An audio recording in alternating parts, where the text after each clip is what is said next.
तो स्टार्ट करते हैं। लास्ट टाइम हम लोगों ने ग्रेविटेशनल फोर्स उसके बारे में डिटेल में पढ़ा था। अब चलते हैं एक्सीलरेशन ड्यू टू ग्रेविटी।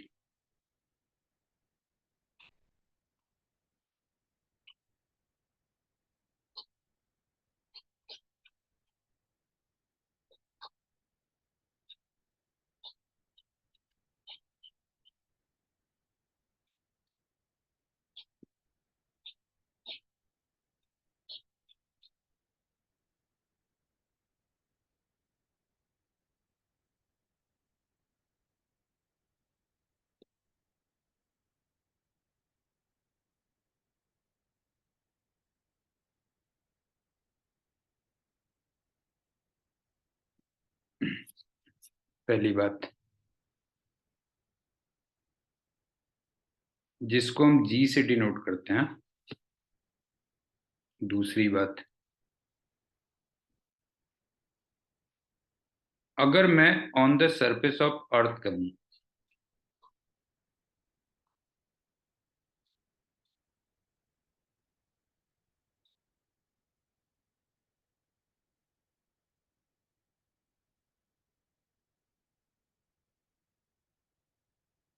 अर्थ की सरफेस पे बात कर रहा हूं, ध्यान रखना। जैसे मान लो ये अर्थ है, इसका मास तो है m और रेडियस है कैपिटल R, और मैं जस्ट यहाँ पे एक स्मॉल m मास रखूं, बिल्कुल उसकी सरफेस के जस्ट ऊपर है, तो इस पे जो फोर्स अप्लाई होगा सेंटर की तरफ, वो फोर्स कितना होगा देखो, G m अपॉन R² होगा ना। इस पे इतना फोर्स लगेगा। अब हमें एक्सीलरेशन निकालना है, तो एक्सीलरेशन कितना हो गया, F/m होगा। तो जरा देखना, ये Gm/R² हो गया, क्यों? और इसी को हमने एक्सीलरेशन ड्यू टू ग्रेविटी कह दिया, जी कह दिया। किसी का माइक सही है तो माइक पे बोल देना, हाँ बेटा, क्योंकि यहाँ पे चैट का ऑप्शन उतना फ्रेंडली नहीं है जितना हमारे ओरिजिनल सिस्टम में होता है। अगर माइक ऑन है तो बता देना, सिग्नल वगैरह आ रहे हैं कि नहीं आ रहे हैं। ये Gm/R² हो जाएगा।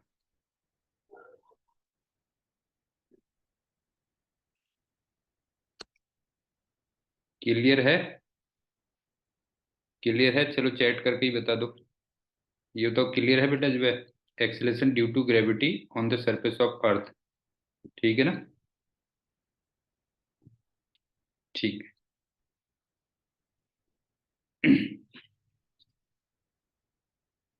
अब चलते हैं तीसरी बात।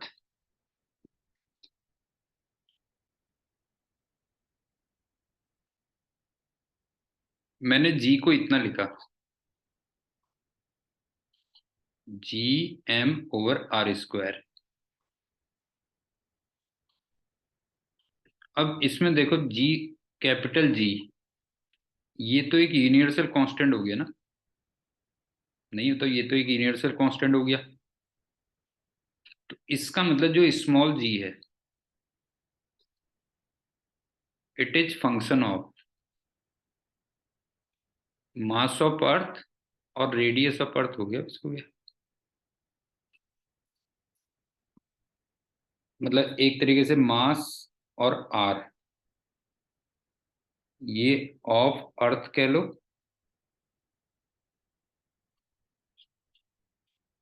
या प्लेनेट भी कह सकते हो ना। अगर मैं किसी दूसरे प्लेनेट की बात करूं, तो उन दोनों के फंक्शन हो गए, बस हो गया। मास ऑफ अर्थ या planet, mass and radius of earth या फिर प्लेनेट, उसके फंक्शन हो गए। फोर्थ, लेकिन इनके हम क्या कर सकते हैं ना, कुछ अल्टरनेट एक्सप्रेशंस भी निकाल सकते हैं। देखो, अल्टरनेट एक्सप्रेशंस।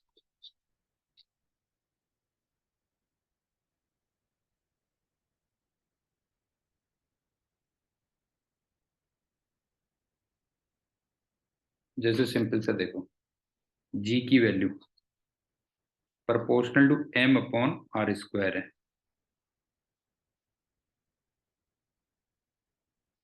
अब ये बताओ यहाँ पे जो मास है ये कुछ ऐसे होगा ना, 4/3 पाई आर क्यूब इंटू रो हो गया। क्यों नहीं है? 4/3 पाई आर क्यूब इंटू रो हो गया। अब इसमें से ये वाली वैल्यू तो कांस्टेंट हो गई। नहीं है, ये तो यूनिवर्सल कांस्टेंट कर लो इसको फिर से। ये हो गया यूनिवर्सल कांस्टेंट।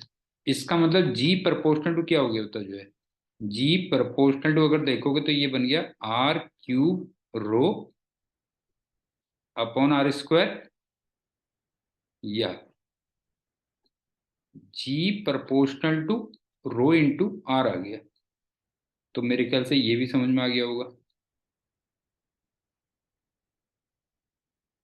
अल्टरनेटली आप कैसे कैसे निकाल सकते हो ना, एक तो हमने निकाल लिया G proportional to M upon R square, और एक हमने कर लिया proportional to rho into R, आ गया बस हो गया।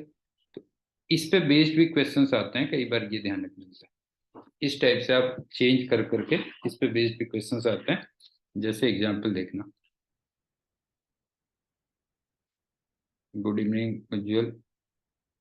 जी मैं यहाँ पे चैट ना सामने नहीं दिख रहा, मेरे को खोलना पड़ता है चैट बॉक्स, तब दिखता है। तो चैट बॉक्स सामने दिख नहीं रहा है। ये है। अब जैसे एग्जांपल देखो,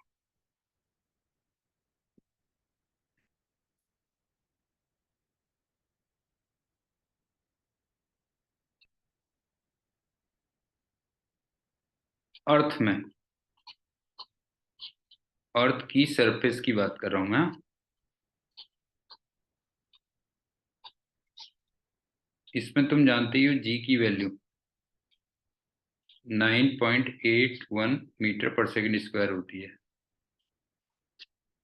अब कोई दूसरा प्लेनेट है, अदर प्लेनेट,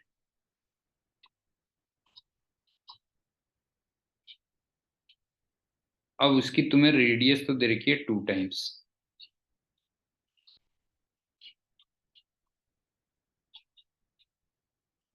और मान लो डेंसिटी दे रखी है 1/4, और तुम्हें वहां पे पूछ रहा है कि जी कितना होगा।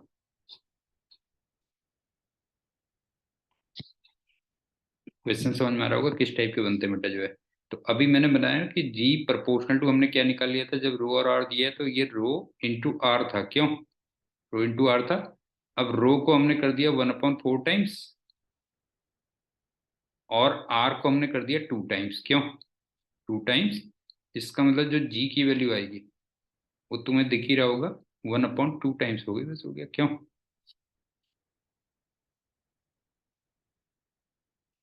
ये हो गया क्या? तो इसका मतलब जो आंसर आ जाएगा वो कितना आ जाएगा, 9.81/2 मीटर पर सेकंड स्क्वायर। उज्जवल तेरा माइक चल रहा है? माइक चल रहा हो तो बोल सकता है आराम से, कोई नहीं। ठीक है, ये आ गया। इसी टाइप से एक एग्जांपल देखो,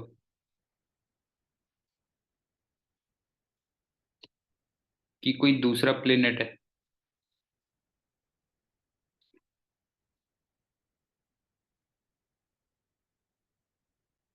हाँ बीच बीच में बोलता रहेगा ना, यस सर नो सर, तो थोड़ा सा इंटरेक्टिव सा लगने लगता है। नहीं बोलते बीच बीच में यस सर नो सर ऐसे बोलते रहेगा तो थोड़ा इंटरेक्टिव सा लगेगा। Yes sir. हाँ हाँ। दूसरा प्लेनेट है,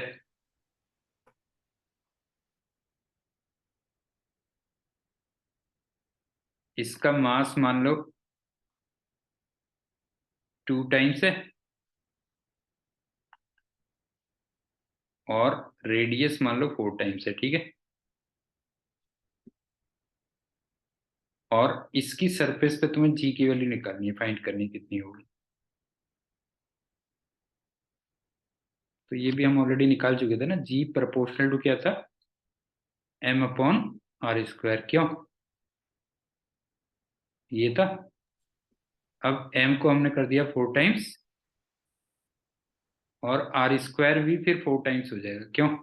आर स्क्वायर भी 4 टाइम्स होगा, इसका मतलब वैल्यू सेम रहेगी, क्यों? यस। ये हो गया।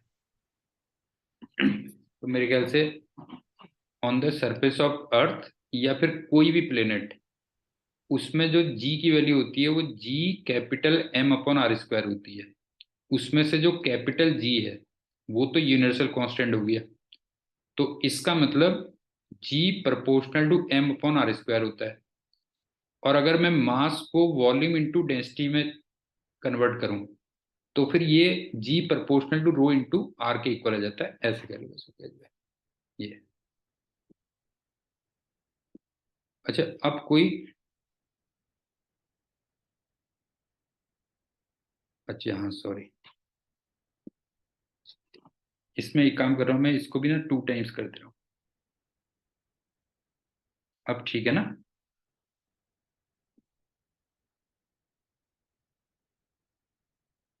ठीक है, इसको भी मैंने 2 टाइम्स कर दिया। अच्छा उल्टा ही हो गया यार ये तो सब, और ये 4 टाइम्स हो गया, क्यों? अब ठीक है ना?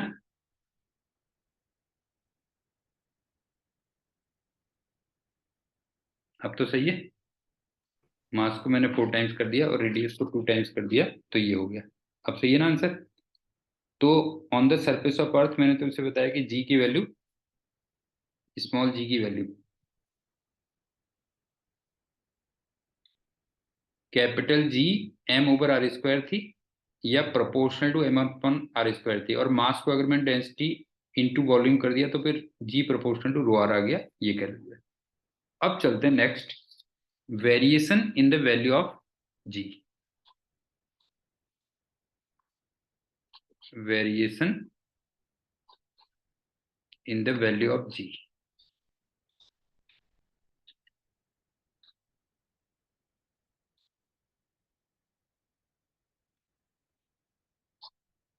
ये बहुत इंपॉर्टेंट है, इसमें क्वेश्चंस बनते हैं, ध्यान रखना। और इसमें मैं 3 चीज का वेरिएशन करूंगा।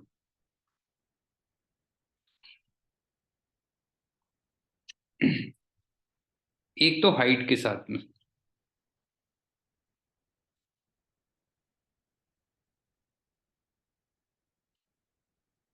एक मैं डेप्थ के साथ करूंगा,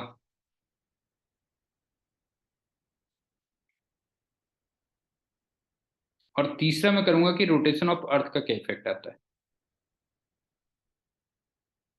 effect of rotation of earth.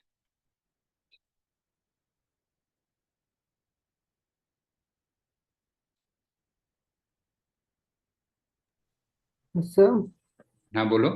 Sir मेरी लास्ट क्लास मिस हो गई थी, तो फिर वो लेक्चर अपलोड नहीं हुआ है अभी तक। मैं लास्ट 4 डेज से वेट कर रहा हूँ।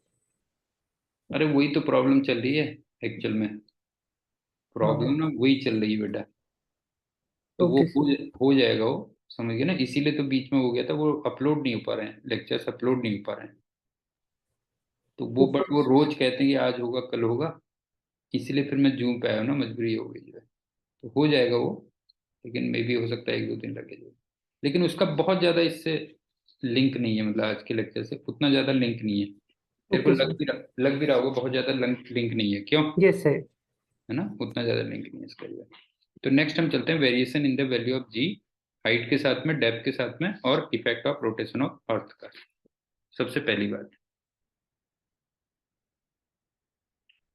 हाइट के साथ में जी की वैल्यू कम होती है, ये ध्यान रखना। With height value of g decreases. अच्छा एक चीज करना, जब ये पिछली बार जैसे ये मिस्टेक हो गई थी ना, तो तू बोल के बता देना यहाँ पे, जैसे ये वाले में हो गई थी ना, तो ओके बोल सर। के बता देना, क्योंकि ये मेरे को एक्चुअल में ना ऊपर वो दिख नहीं रहा है टेक्स्ट। जब चैट कर रहे हो तो दिख नहीं रहा है बेटा, जो है कोई मिस्टेक होगी तो बता देना। तो हाइट के साथ में वैल्यू ऑफ जी डिक्रीज करती है। दूसरी बात, डेप्थ के साथ में भी वैल्यू ऑफ जी डिक्रीज करती है।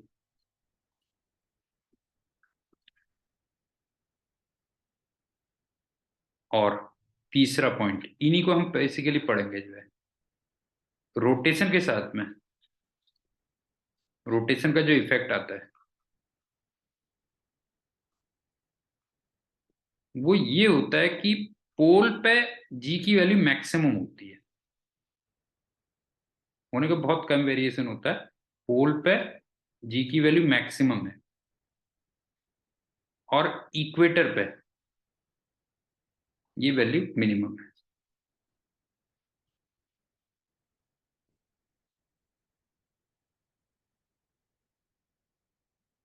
तो अगर मैं एक बात बताऊं, इन दो फैक्टर्स को देखूं, हाँ केवल अभी रोटेशन वाले फैक्टर को थोड़ा छोड़ देता हूं, तो यहां पे तुम्हें ऐसा नहीं लग रहा कि सरफेस में इसका मतलब मैक्सिमम वैल्यू होगी? ये बताओ, ऑन सरफेस वैल्यू मैक्सिमम होगी, ये फील आ रहा है कि नहीं आ रहा बताओ? Yes sir.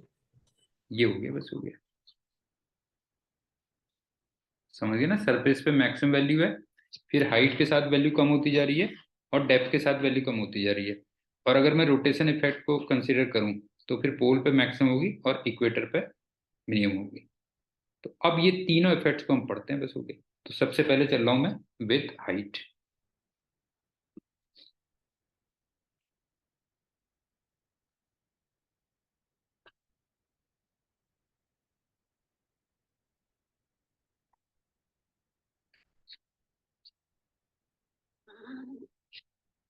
मान लो ये अर्थ है और यहाँ पे वो मास रहा होता है एम, एच हाइट पे,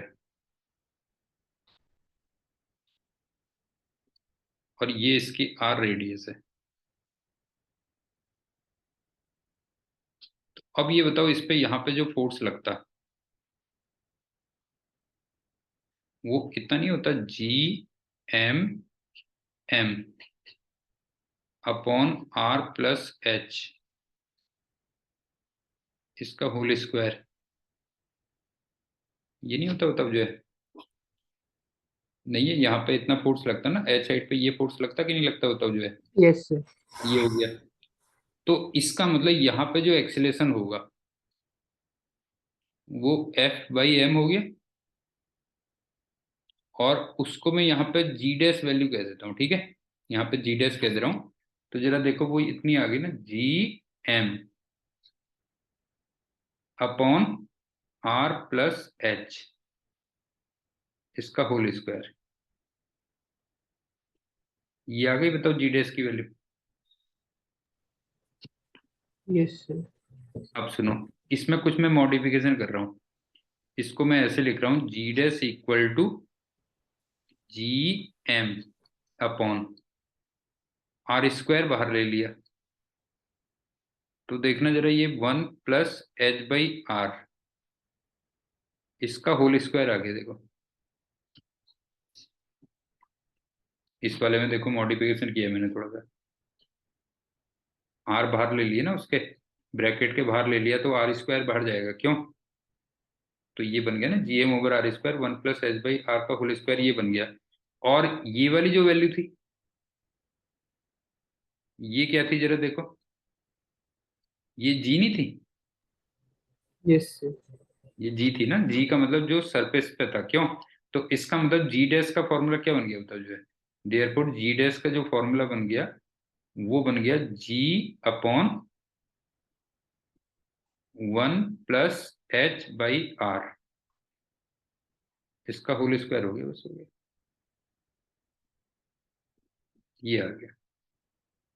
अब तुम इस एक्सप्रेशन से ही देख सकते हो, एच की वैल्यू जैसे जैसे बढ़ रही है तो जी डैश कम हो रहा है, देखो, देखो ना, G dash is decreasing as H is increasing, क्यों? ये आ गया, बस हो गया। अच्छा, इसी में मैं थोड़ा सा और मॉडिफिकेशन करता हूँ, कि जो जी डैश की वैल्यू है उसको मैं ऐसे भी लिख सकता था ना, G one plus H by R, इसकी पावर -2, ये भी कर सकता हूँ। Yes sir. और जब मैंने बेसिक मैथ्स पढ़ाई थी तो वहां पे तुम्हें एक बाइनोमियल एक्सपेंशन पढ़ाया था, बाइनोमियल पढ़ाया था कि नहीं बताया था, बताओ। मेरे ख्याल से पढ़ाया होगा बाइनोमियल, छोटा सा एक्सप्रेशन पढ़ाया होगा, नहीं पढ़ाया तो आप देख लो। जैसे ना, अगर 1 + x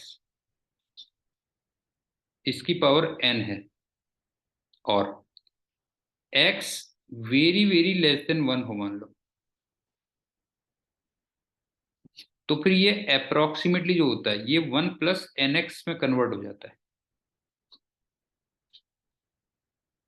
ये वहां मेरे ख्याल से किया होगा, मैंने बेसिक मैथ्स में पढ़ाया हुआ है एक्सप्रेशन, मैथ्स में भी आएगा कि 1 + x की पावर n ये अप्रोक्सीमेटली 1 + nx हो जाता है अगर x की value very very less than क्या हो, 1 हो।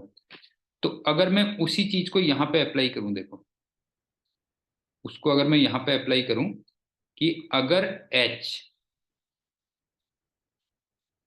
Very very less than r है, तो ऑब्वियस सी बात है h/r ये वेरी वेरी लेस देन 1 होगा ना, नहीं है? h/r very very less than 1 होगा। तो यहां से जी डैश की वैल्यू कितनी हो जाएगी बताओ, जो है जी डैश की वैल्यू अप्रोक्सीमेटली जी 1 - 2h/r होगा, क्यों? ये हो गया, बस हो गया। लेकिन ये ध्यान रखना, ये तभी होगा जब h very very less than क्या हो, r के इक्वल। समझ में आया जो? यस। क्लियर है? अच्छा, इस वाले एक्सप्रेशन में अगर तुम देखोगे तो जी डैश वर्सेस एच, ये लीनियर वेरिएशन चल रहा है, देखो। देखो इसमें लीनियर वेरिएशन है कि नहीं, बताओ। कि अगर हाइट बहुत कम हो तो फिर जो जी डैश है वो एच के साथ में क्या हो रहा है, लीनियरली डिक्रीज करेगा, ये ध्यान रखना जो है। समझ गए ना? कम हाइट्स के लिए क्या होता है, जी डैश की वैल्यू एच के साथ में क्या होती है, लीनियरली वेरी करती है। ये हो गया, बस हो गया। तो हाइट के साथ में तो ये आ गया। अब चलते हैं डेप्थ के साथ में।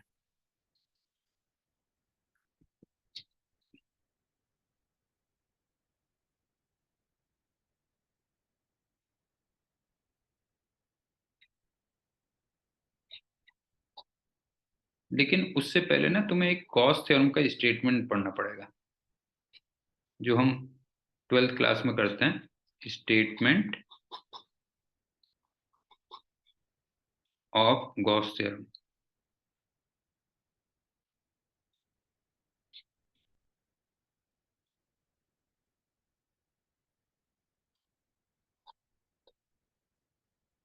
ये क्या है, देखो।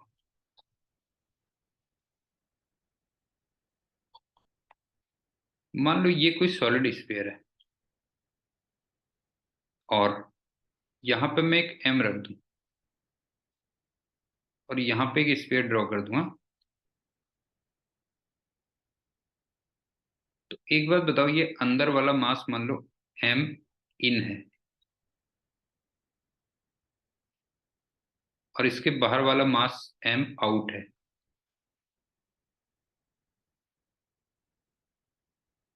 तो एम पे जो फोर्स लगेगा, फोर्स ऑन एम, वो दोनों की वजह से लगेगा ना, ड्यू टू ऑल पार्टिकल्स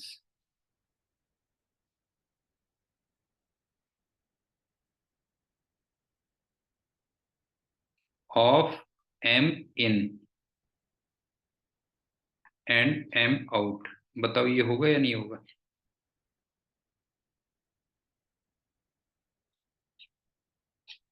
बताओ जो स्मॉल एम पे जो फोर्स लगेगा, एम इन और एम आउट के सारे उनकी वजह से लगेगा कि नहीं लगेगा? यस जैसे सर। अंदर वाले को ये ले लिया, बाहर वाले को ये ले लिया।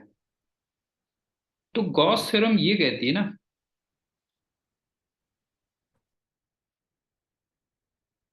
कि एम आउट का जो नेट कंट्रीब्यूशन आता है वो जीरो आ जाता है, बस ये कह लो।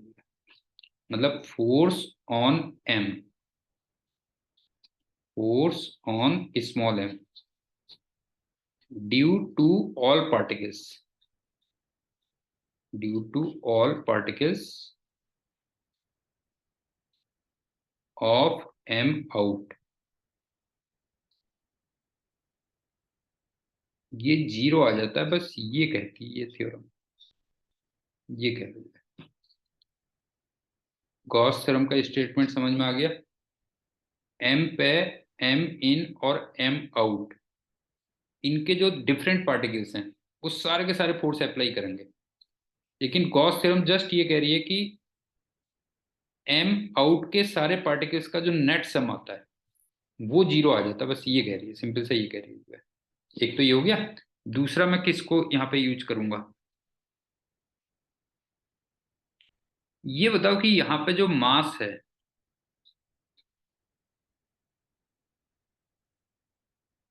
वो प्रोपोर्शनल टू वॉल्यूम होगा ना। मैं रो को कांस्टेंट मान रहा हूँ हाँ?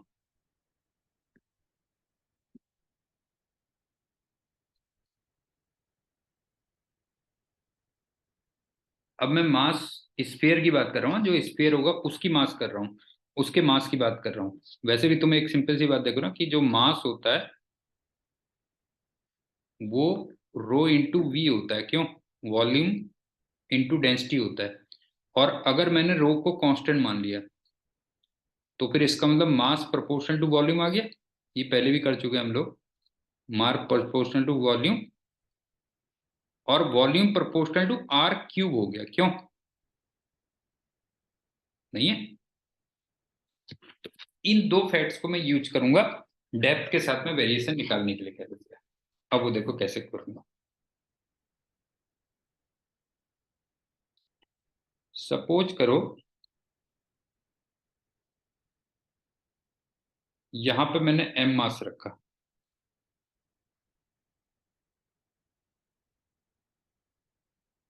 और ये डी डेप्थ पे है।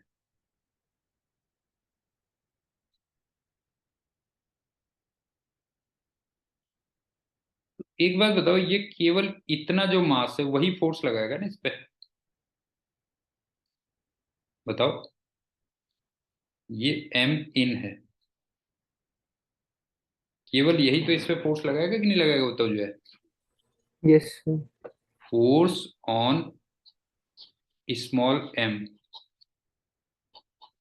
वो ओनली ड्यू टू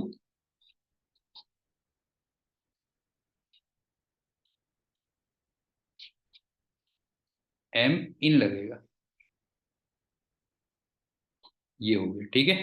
अब सुनो, मैंने पूरे का होल, इसका मास माना था एम और रेडियस मानी थी आर, लेकिन अब ये बताओ इस एम इन की, इसकी रेडियस कितनी हो गई,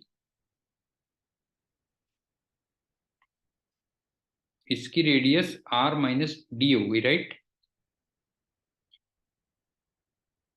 नहीं है, इसकी रेडियस आर माइनस डी हो गई। इसका मतलब एम इन कितना हुआ, एम इन बना M upon R cube into R minus D, इसका क्यूब। बताओ ये समझ में आया कि नहीं आया। Yes sir. क्लियर हो गया बेटा जो है। एम ये हो गया, कंफ्यूज हो जाओगे ना कुछ, और आर ये हो गया, चलो जो है ठीक है। एम इन इतना आ गया, M upon R cube, R minus D का क्यूब, ठीक। अब मैं फोर्स ऑन एम अगर फाइंड करूं फिर कितना हुआ देखो, ये हो गया capital G M in into M upon R minus D, इसका स्क्वायर। अब बताओ ये क्लियर है, यस सर। ये हो गया ना, इतना आ गया। तो जो एक्सीलरेशन होगा वो एफ बाई एम होगा, वहां पे जो एक्सीलरेशन होगा एफ बाई एम होगा। इसका मतलब जी एम इन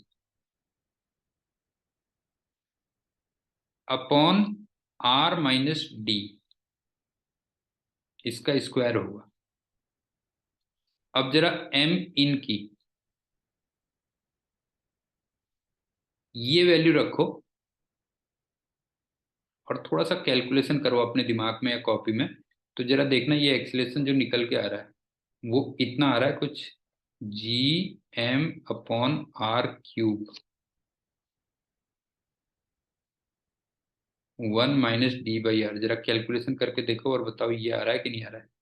एम इनकी वाली वैल्यू रखो और बताओ ये वैल्यू आ रही है कि नहीं आ रही है। gm/r², sorry.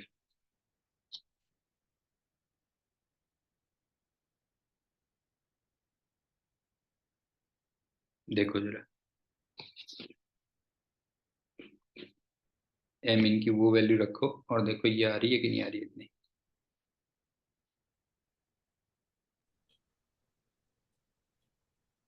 Yes sir. आ गई ना। अब मुझे ये बताओ कि ये जो gm/r² है इसको मैं स्मॉल जी कह दूं, ये हो गया। और यहाँ पे जो ये a या f/m निकाला, यही तो यहाँ पे जी डैश वैल्यू होगी ना, क्यों?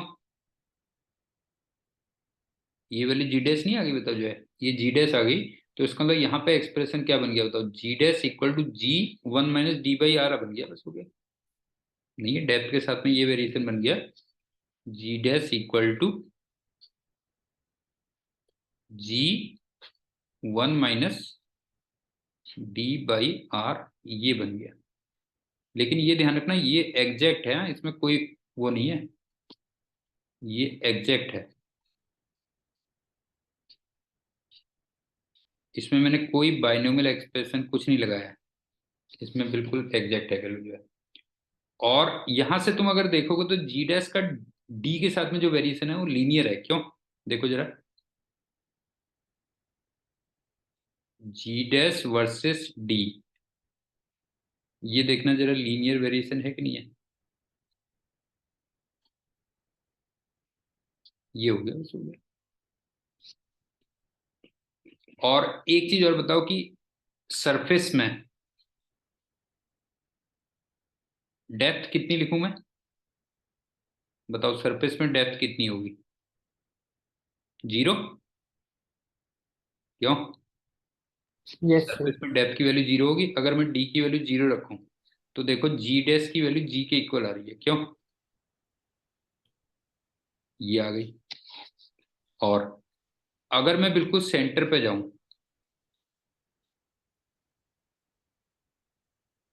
तो ये बताओ डेप्थ को मैं कैपिटल आर के इक्वल रख दूं?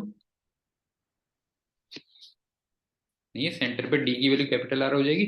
और अगर मैं इसमें वैल्यू पुट करूं तो देखो जी डैश की वैल्यू 0 आ रही है, क्यों? ये हो गई। और लॉजिकल भी लग रहा होगा तुम्हें, क्योंकि देखो ना, अगर मैं सेंटर पे जाता हूं मान लो, ये बताओ सेंटर पे तुम्हें एम इन 0 लग रहा है कि नहीं लग रहा है, बताओ। ये बताओ एट सेंटर,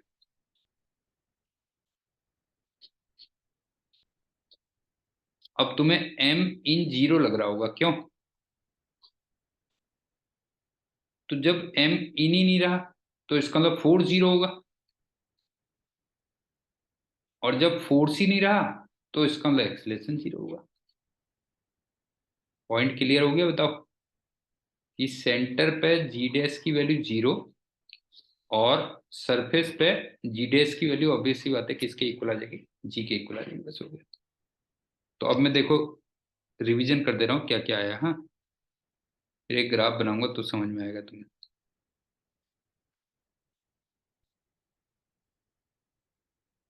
हाइट के साथ में जी डैश का जो फॉर्मूला आया था वो ये आया था, g1 + h/r, इसका स्क्वायर था, क्यों? और जो अप्रोक्सीमेटली जी 1 - 2h/r के इक्वल था। लेकिन कब? अगर h very very less than क्या हो, r। ये तो हाइट के साथ में आ गया। और डेप्थ के साथ में जी डैश की value G 1 - D by R के इक्वल है, और इसमें कोई वेरिएशन, कोई सॉरी अप्रोक्सीमेशन नहीं दिया है। तो ये है। यहां तक क्लियर हो गया उज्जवल? बता बेटा, यहां यस तक सर। कोई डाउट तो नहीं है ना? No sir. ठीक। अब मैं इसका करता हूँ, ग्राफ ड्रॉ करता हूँ, उससे तुम्हें थोड़ा सा और क्लियर होगा। देखो,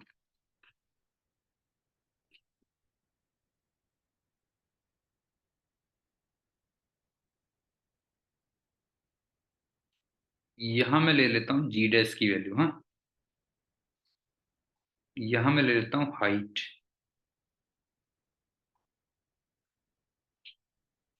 और इधर को मैं ले लेता हूँ डेप्थ,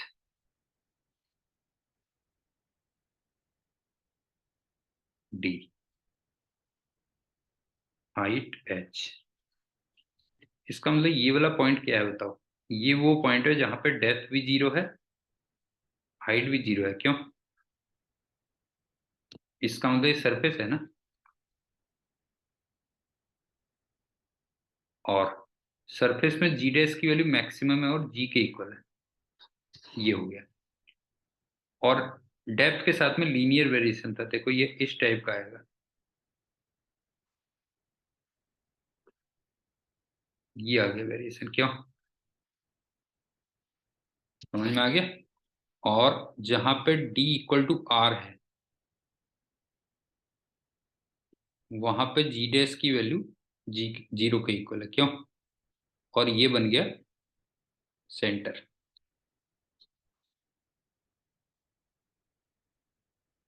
और यहाँ पे एक्सप्रेशन क्या था बताओ? जी dash equal to G 1 - D by R था, बस ये वेरिएशन था।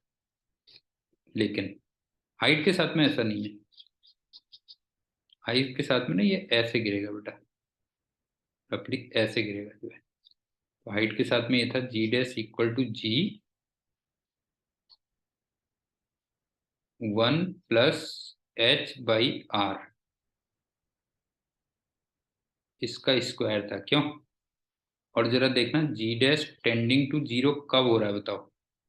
D G dash tending to zero when H tending to infinity. क्यों?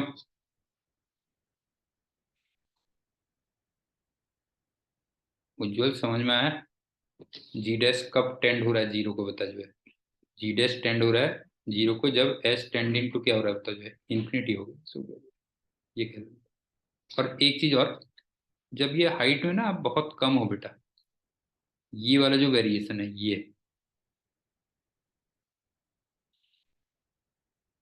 फॉर स्मॉल हाइट्स,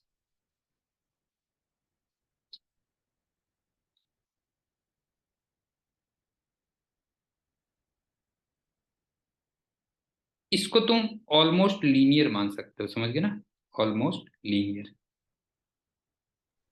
सर ये एक्सपोनेंशियली डिक्रीजिंग ग्राफ है। नहीं, एक्चुअल में इस टाइप का जो ग्राफ होता है ना, हर कोई एक्सपोनेंशियल नहीं होता।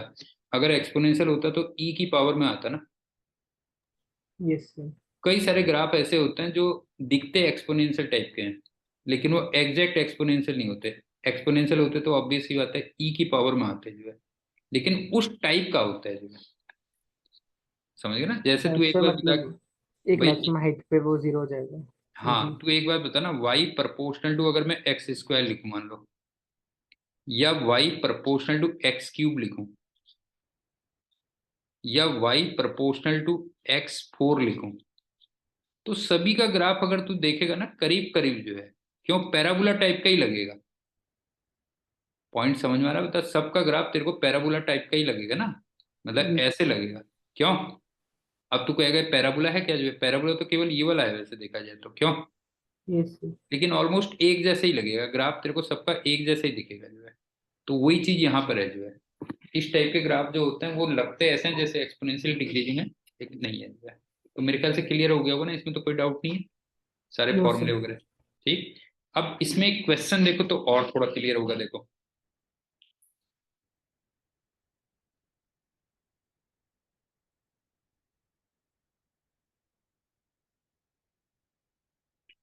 तुझसे कहता है at what height, at what height H, value of G dash is same as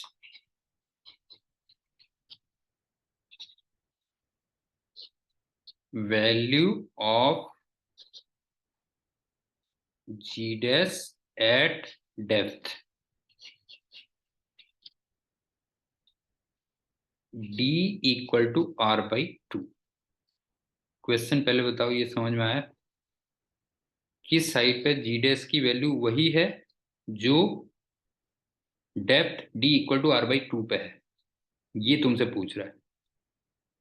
तो एक तरीके से तुमने ये रखना है ना, देखो जी डैश एट हाइट एच और जी डैश एट डेप्थ डी, इन दोनों को इक्वल करना है कि नहीं करना है, बताओ जो है। इन दोनों को इक्वल करना है ना, G dash at height H equal to yes. G dash at height D, ये हो गया ठीक है, एट डेप्थ। इसका मतलब G upon one plus H by R, इसका स्क्वायर, इसको तुम्हें रखना है G one minus D by R के इक्वल। पॉइंट क्लियर हो गया होगा? यहां से जी और जी तो हो गए कैंसिल, और डेप्थ तुम्हें कितनी दे रखी है, डी दे रखा है आर बाई टू, क्यों? तो यहां से तुम एच निकाल लेना, बस हो गया, क्यों? Find H. समझ में आ गया? उज्जवल, बात समझ में आ रही है? Yes sir. क्या करेगा, इसको कुछ भी कर लेता हूं मैं। लेट मान लो कैलकुलेट कर लेना, लेट एक्स टाइम्स आर आती है मान लो। अब मैं जरा इस ग्राफ में देखो ना, तो इस ग्राफ में क्या था, देखो ये क्वेश्चन इस ग्राफ में अगर देखोगे क्या था, इस ग्राफ में ये था ना, एक तरीके से देखो,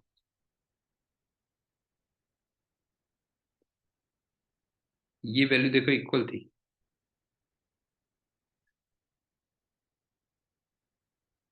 मतलब जो d equal to R by two पे वैल्यू थी, वही h इक्वल टू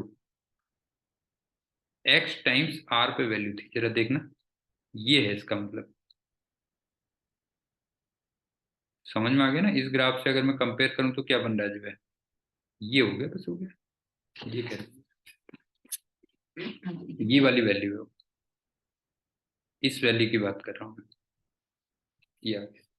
तो मेरे ख्याल से हाइट और डेप्थ रिलेटेड क्वेश्चन क्लियर हो गए होंगे कि उनका वेरिएशन क्या होता है, ठीक है, और किस टाइप के क्वेश्चन फॉर्म होंगे उसमें। अब चलते हैं, रोटेशन ऑफ अर्थ का क्या इफेक्ट होता है।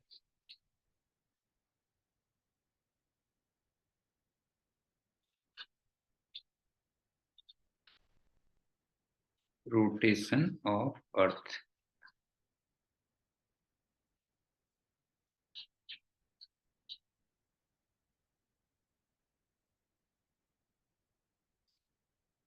इसका मैं तुम्हें ना कंसेप्ट समझा दे रहा हूं और एक्सप्रेशन बता दूंगा, प्रूफ की रिक्वायरमेंट नहीं है, लेकिन अपने इंटरेस्ट के लिए अगर प्रूफ देखना चाहोगे तो मैंने बुक में इसको किया हुआ है इसका प्रूफ। तो मैं दो चीजें बताऊंगा बस, केवल कंसेप्ट और उसका एक्सप्रेशन, और उसको कैसे यूज करते हैं, ये दो चीज बताऊंगा। प्रूफ अगर तुम अपने इंटरेस्ट के लिए देखना चाहोगे तो बुक में देख लेना।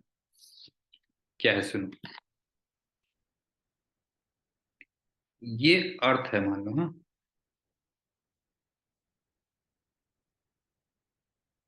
और ये ओमेगा से घूम रही है,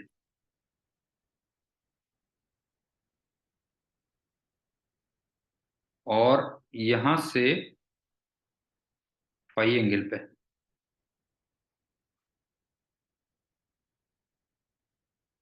एक मास भी घूम रहा है इस रेडियस में, क्यों? बिल्कुल सिंपल लेमैन लैंग्वेज में बता रहा हूँ, हाँ। ये मास भी घूम रहा है इस उसमें, और इस सर्किल की जो रेडियस है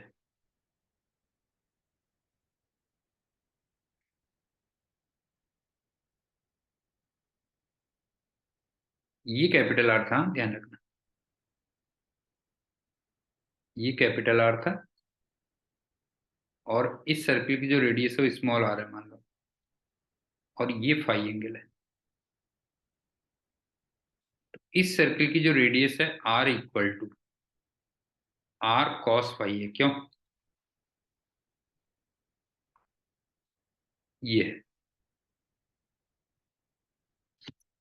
अब मेरे को ये बताओ कि अगर ये पार्टिकल सर्किल में घूम रहा है तो इसको एक सेंट्रीपिटल फोर्स चाहिए कि नहीं चाहिए, बताओ मुझे।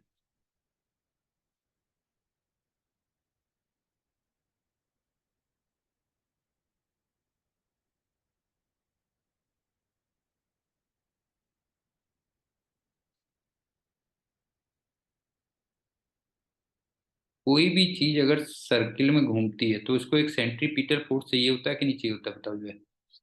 बिल्कुल लेमैन लैंग्वेज में बता रहा हूँ मैं। बता उज्जवल, इसको एक सेंट्रीपिटल फोर्स चाहिए कि नहीं चाहिए होता, कोई भी चीज अगर सर्किल में घूम रही है, क्यों? ये हो गया। Yes sir. अब ये बता, ये सेंट्रीपिटल फोर्स आएगा कहां से? Comes from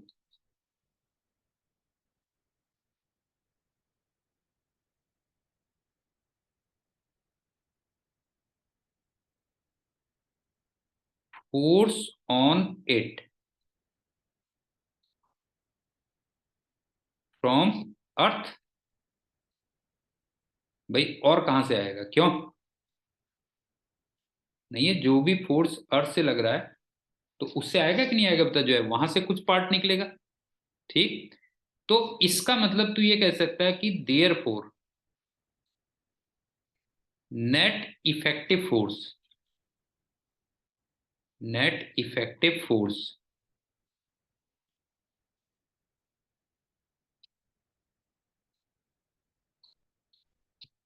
on small M gets decreased. बताओ ये समझ में आया कि नहीं आया, बता। Yes sir. समझ में आ गया ना कि वो सर्किल में घूम रहा है, उसको एक सेंट्रीपिटल फोर्स चाहिए, और वो फोर्स ऑब्वियस सी बात है जो अर्थ ने अप्लाई किया उसी से आएगा। तो इसका मतलब अर्थ से जो नेट फोर्स लगा वो क्या हो गया, कम हो गया। अच्छा, अगर अर्थ से जो फोर्स लग रहा है वो कम हो गया तो ऑब्वियस सी बात है वैल्यू ऑफ जी भी डिक्रीज कर जाएगी। समझ में आ रहा है? Therefore effective value of G, effective value of G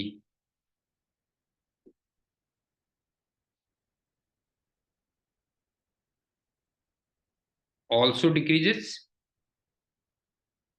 ये हो गया। अब मुझे एक बात बताओ कि अगर ये पार्टिकल मान लो पोल पे रहा होता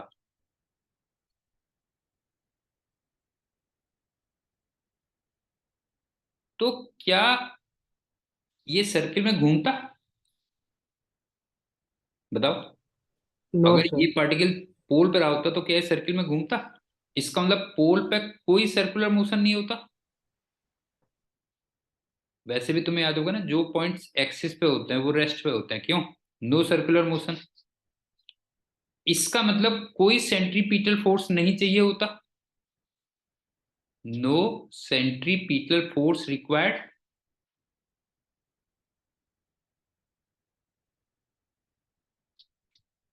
इसका मतलब कुछ भी लेस नहीं होता, क्यों? समझ गए? Therefore nothing decreased.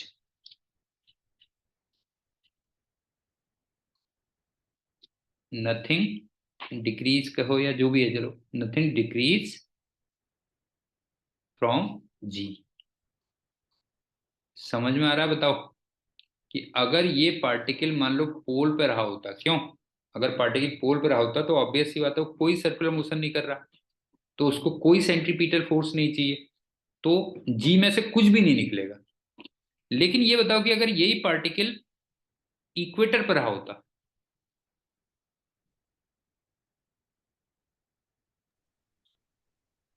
तो सर जी मिनिमम।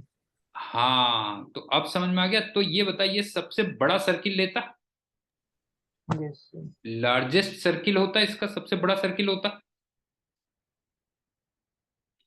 इसका मतलब मैक्सिमम सेंट्रीपिटल फोर्स रिक्वायर्ड होता, सेंट्रीपिटल फोर्स रिक्वायर्ड, इसका मतलब मैक्सिमम वैल्यू लेस होती, क्यों? Therefore maximum value is subtracted. समझ में आ गया होगा मेरे ख्याल से क्या कह रहा हूं मैं, क्यों? Maximum value is subtracted. तो पोल पे पार्टिकल कोई सर्कुलर मोशन नहीं करता, कोई उसको सेंट्रीपिटल फोर्स नहीं चाहिए होता, ठीक है। इसका मतलब कुछ भी चीज माइनस नहीं होती, कुछ भी लेस नहीं होता। और इक्वेटर पे उस सबसे बड़ा सर्किल लेगा तो उसको सबसे ज्यादा सेंट्रीपिटल फोर्स चाहिए। तो इसका मतलब मैक्सिमम वैल्यू सब्ट्रैक्ट होगी, और मैक्सिमम वैल्यू सब्ट्रैक्ट होगी तो इसका मतलब यहाँ पे जो जी डैश आएगा वो फिर मिनिमम होगा। तो अब मेरे को बताओ, ये दो एग्जांपल से तुम्हें ये नहीं लग रहा कि इसका मतलब जो जी डैश की वैल्यू होगी वो फाई डिपेंडेंट होगी? बताओ आप अर्थ में कहाँ को हो, कहाँ पर हो, उस पर डिपेंड करेगी कि नहीं करेगी? बताओ। Yes sir. समझ गया ना? मतलब यहां से ये मैंने कंक्लूजन निकाल दिया कि जो जी डैश है दिस इज फाई डिपेंडेंट हो गई।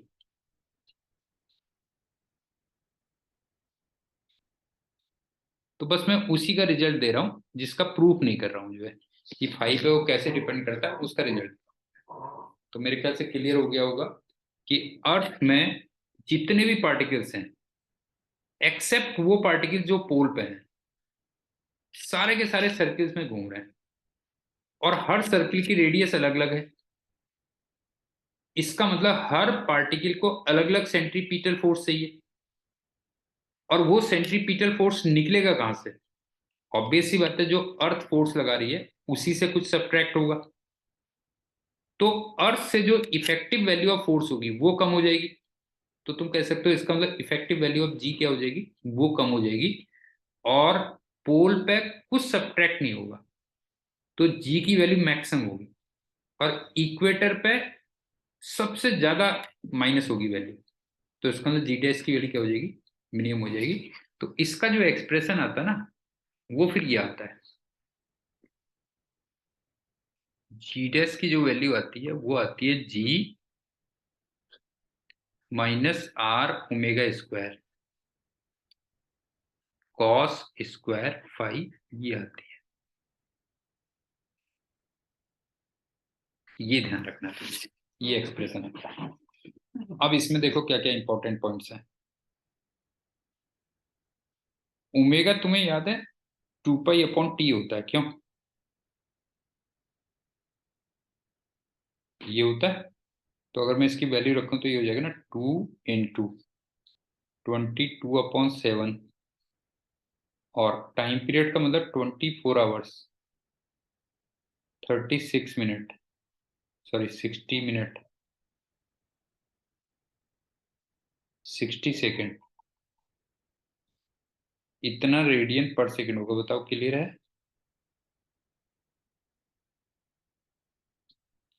ये आएगा ना ओमेगा, अगर निकालोगे तो अर्थ का ये आएगा ना 2 पाई अपॉन टी, ये आ गया चलो। और तुम्हें दिख रहा होगा ना ये काफी स्मॉल वैल्यू आ रही है।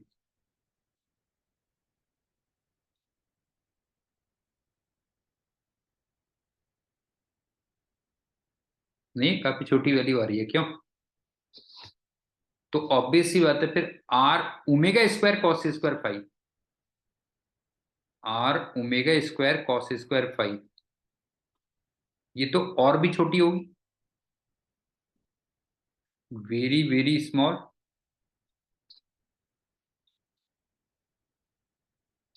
तो इसका मतलब जो इफेक्ट होगा वो एक तरीके से नेग्लिजिबल होगा, क्यों?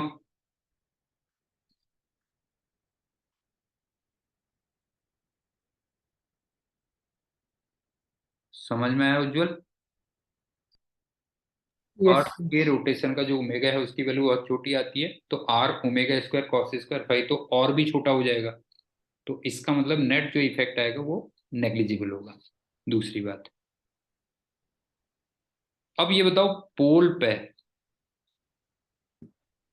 मैं फाई को इनफाइनाइट कर दूं, सॉरी 90 डिग्री कर दूं?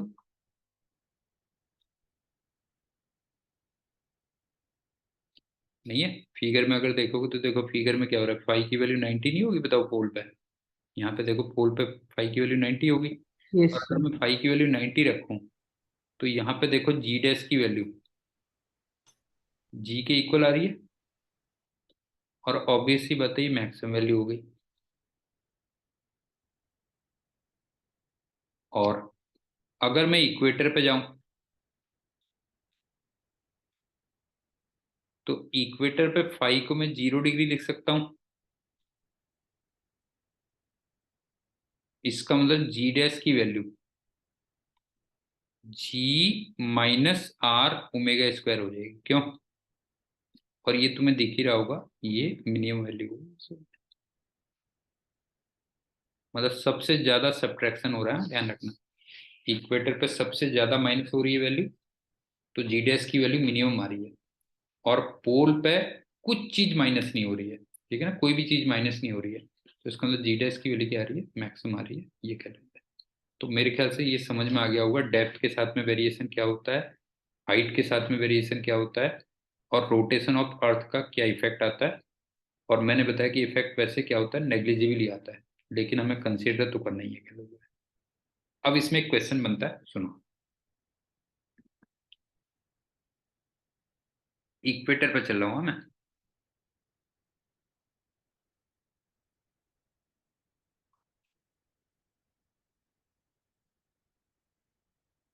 इक्वेटर पे मैंने जी डैश की वैल्यू ये लिखी, जी माइनस आर ओमेगा स्क्वायर लिखी। अच्छा, मैं इक्वेटर पे कर रहा हूँ, तुम किसी और पॉइंट पे भी कर सकते हो सेम कैलकुलेशन। जैसे तुम फाइव इक्वल टू 60 डिग्री पे भी कर सकते हो, फाइव इक्वल टू 30 डिग्री पे कर सकते हो। मैं इक्वेटर पे कर रहा हूँ जो है। तो जी डैश की value G minus R omega square आ रही है। अब ये बताओ कि अगर हाइपोथेटिकली, अगर मान लो ओमेगा बढ़ने लग जाए, तो जरा देखना जी डैश की वैल्यू कम होनी शुरू हो जाएगी ना। क्यों ज्वल? अगर ओमेगा बढ़ने लग जाए तो जी डैश की वैल्यू कम होनी शुरू नहीं हो जाएगी, बताओ यस इतना। सर। ठीक है। अच्छा, ओमेगा के बढ़ने का मतलब उसका जो टाइम पीरियड है वो कम हो रहा है, क्यों? मतलब फास्ट हो रही है ना स्पीड, क्यों? यस। तो एक बात बताओ, एक हाइपोथेटिकल वैल्यू ऐसी नहीं आएगी जब जी डैश की वैल्यू जीरो आ जाएगी? ये बताओ, एक वैल्यू ऐसी नहीं आएगी जब जहां पे जी डैश की वैल्यू जीरो आ जाएगी, क्यों? यस। समझ में आ रहा है? तो मुझे वो टाइम पीरियड निकालना है। Find T where G dash equal to zero. अच्छा, एक बात बताओ कि अगर इक्वेटर पे मान लो जी डैश की वैल्यू जीरो हो जाए तो मुझे वेटलेसनेस फील होने लगेगी कि नहीं होने लगेगी, बताओ।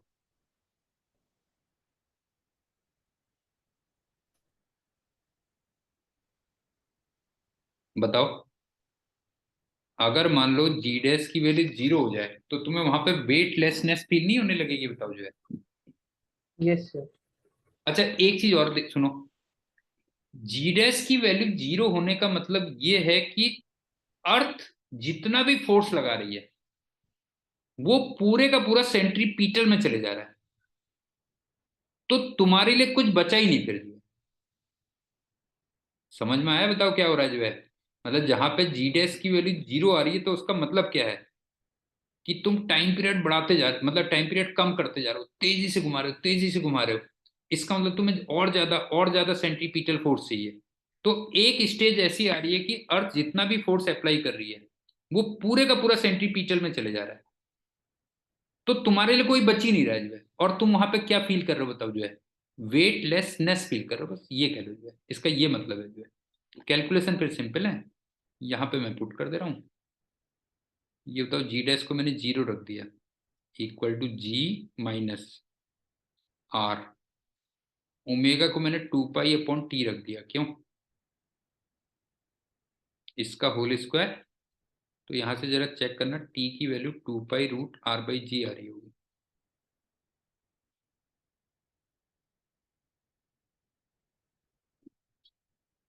ये आ रही होगी, देखो। अब मैं आर जानता हूं 6400 किलोमीटर होती है इसकी वैल्यू। और यहाँ पे जी का मतलब सरफेस पे जो वैल्यू है 9.81 मीटर पर सेकेंड स्क्वायर। तो जब तुम ये वैल्यू सब्स्टिट्यूट करते हो ना, तो जो टी आता है वो अप्रोक्सीमेटली 89.6 मिनट इतना आता है बेटा। करीब करीब अगर देखोगे तो 1.5 आवर इतने के इक्वल आता है। तो अर्थ अगर 24 आवर्स की जगह 89.6 मिनट्स में रोटेट करना शुरू कर दे, ठीक है, अगर इतने सेकंड में रोटेट करना शुरू कर दे, तो तुम अर्थ में क्या होता है, वेटलेसनेस फील करने लगता है। मेरे को एक सेकेंड ना बेटा, इसमें थोड़ा सा वैल्यू में थोड़ा सा वो आ रहा है, 89.6 आता है, मैं चेक करके बता देता हूँ तुम।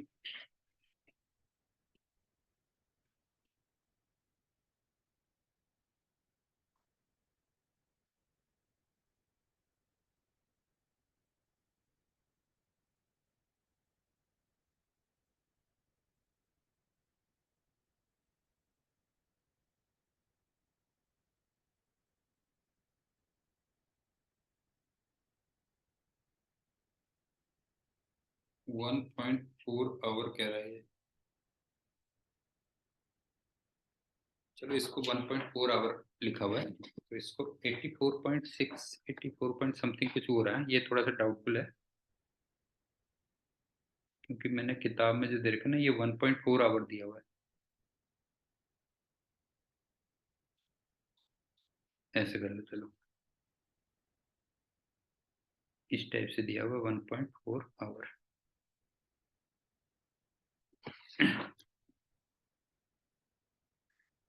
84.6 मिनट, मेरे ख्याल से 84 है शायद, आई थिंक। चलो एक बार चेक कर लेना, इसकी वैल्यू रख के देख लेना बेटा, मेरे को बता भी देना। ये हो गया। तो पॉइंट क्लियर हुआ कि अगर अर्थ इतनी तेजी से घूमना शुरू कर दे, तो सेंट्रीपिटल फोर्स इतना ज्यादा हो जाएगा कि जो भी अर्थ फोर्स लगा रही है, ठीक है ना, अर्थ फोर्स लगा रही है, वो पूरे का पूरा सेंट्रीपिटल में चला जाएगा। तो इसका मतलब तुम्हारे लिए कुछ नहीं बचेगा और तुम वेटलेसनेस फील करने लगोगे। ये कह रहे हैं। बता उज्जवल, यस सर। समझ में आया ना? ये वेटलेसनेस का एक और एग्जांपल बताता हूँ, देखो तुम्हें ना, तब तुम्हें समझ में आएगी। हाँ 84.6 मिनट ही होता है, ठीक है, याद आ गया मेरे को। 84.6 मिनट ही होता है।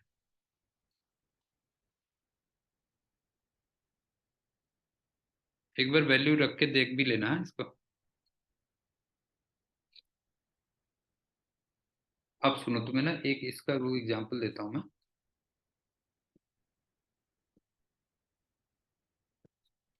जैसे तुम एक बात बताओ कि मान लो ये प्लेटफॉर्म पे तुम खड़े हो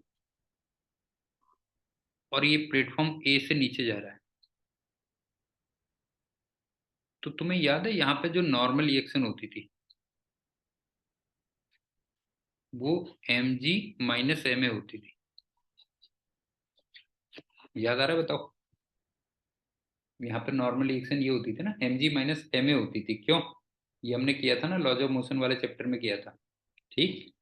और तुम्हें जो फीलिंग ऑफ वेट होती है वो नॉर्मल रिएक्शन से ही होती है।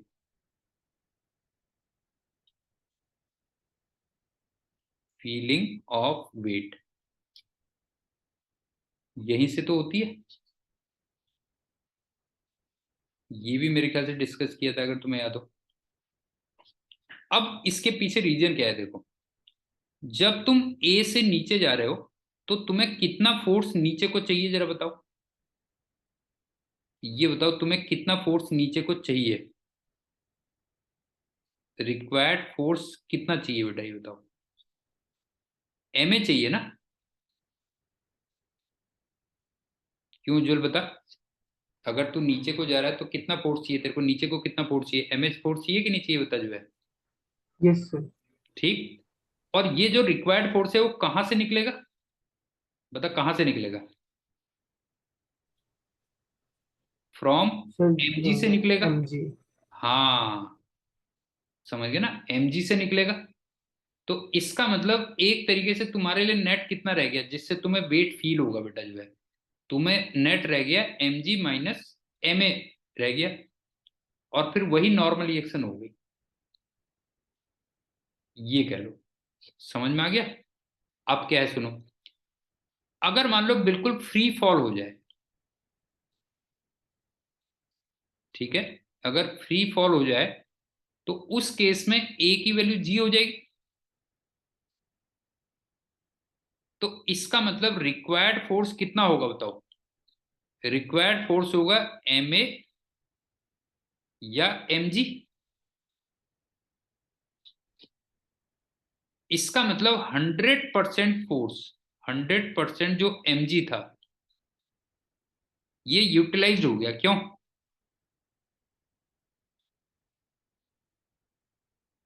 बताओ 100% यूटिलाइज हो गया कि नहीं हो गया। तो तुम्हें वेटलेसनेस फील होगी, बस हो गया। मेरे ख्याल से वेटलेसनेस का कंसेप्ट समझ में आ गया होगा। जैसे पिछले वाले एग्जाम्पल में, अगर अर्थ 84.6 मिनट से घूमना शुरू कर दे तो इतना ज्यादा सेंट्रीपिटल फोर्स तुम्हें चाहिए होगा कि जो भी अर्थ लगा रही है वो पूरे का पूरा यूज हो जाएगा। तो तुम्हारे लिए कुछ नहीं बचेगा और तुम वेटलेसनेस फील करोगे। एग्जैक्टली यहां पे है कि अगर ए की वैल्यू जी हो जाए मान लो, तो तुम्हें एम ए या फिर एम जी फोर्स चाहिए, और तुम्हें लगा भी एम जी फोर्स है, तो पूरे का पूरा यूज हो गया, तो तुम्हें वेटलेसनेस फील होगी, बस ये कह लो। ठीक है। अब एक इंपॉर्टेंट रिजल्ट है, वो सुन लो क्या है।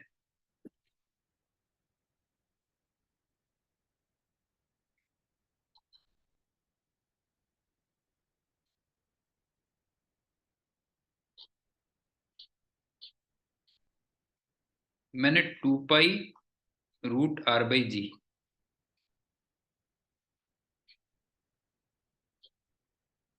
ये 84.6 मिनट का है ना, कितना आएगा करीब करीब, क्यों।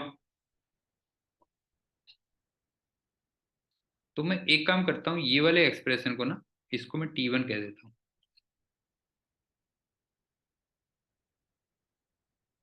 और इस वाले को मैं T2 कह देता हूँ। अब तुम कहोगे T1 और T2 तो इक्वल हैं, वो सस्पेंस बिल्कुल लास्ट में खुलेगा, ठीक है। तो 2 पाई रूट r/g को मैंने T1 कह दिया और 84.6 मिनट को मैंने T2 कह दिया। तो पूरी फिजिक्स में T1 तो 5 बार आता है, 5 टाइम्स,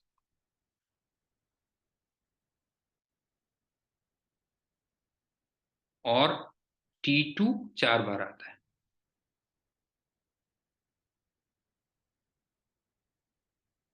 सस्पेंस लास्ट में खुलेगा, तुम कहोगे दोनों तो एक ही हैं, फिर आप अलग अलग क्यों कह रहे हो, एक 5 बार आता है एक 4 बार आता है।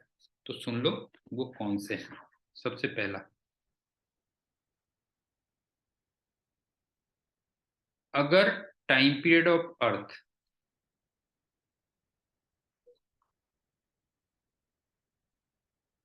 T1 हो जाए या T2 हो जाए, तो हमने देखा था G on equator, G dash कह लो rather, G dash on equator, वो जीरो आ जाएगा। क्यों, इसका मतलब हम वेटलेसनेस फील करेंगे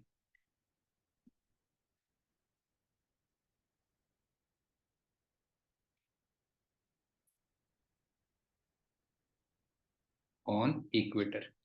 लेकिन मैंने तुम्हें ये पहले ही बता दिया कि हम जो कैलकुलेशन कर रहे हैं वो इक्वेटर पे कर रहे हैं। तुम किसी और पॉइंट पे भी कर सकते हो, जैसे φ = 30 डिग्री, φ = 60 डिग्री, वहां भी कर सकते हो, ठीक है। तो एक तो ये हो गया कि टी ऑफ अर्थ अगर T1 या T2 हो जाए तो इक्वेटर पे तुम वेटलेसनेस फील करोगे। दूसरी बात,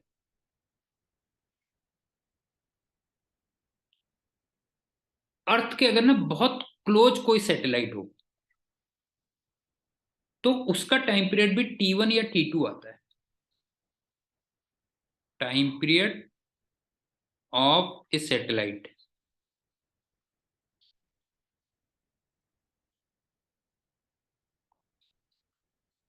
very close to earth surface,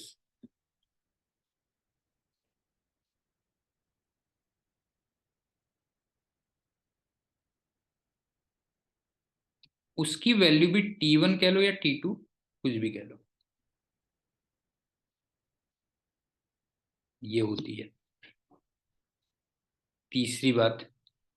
अच्छा, ये सारी हाइपोथेटिकल चल रही हैं, ज्यादातर बातें अगर तुम देखोगे तो सारी हाइपोथेटिकल चल रही हैं, क्योंकि ऑब्वियस सी बात है, अर्थ के रोटेशन का टाइम पीरियड कोई 84.6 मिनट तो हो नहीं पाएगा, है ना। और कोई सैटेलाइट अर्थ की सरफेस के बहुत क्लोज भी नहीं होगा, तो ये सारी हाइपोथेटिकल बातें चल रही है, ध्यान रखना। इसी टाइप से अगर इनफाइनाइट लेंथ का कोई पेंडुलम हो तो उसका टाइम पीरियड भी T1 या T2 दोनों आता है। Time period of A pendulum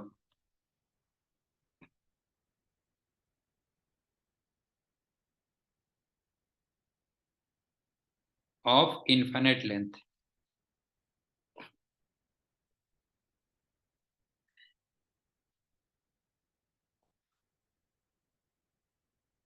ये भी T1 या T2 होता है। ये तीसरा रिजल्ट ये आता है। अब चलते हैं फोर्थ रिजल्ट।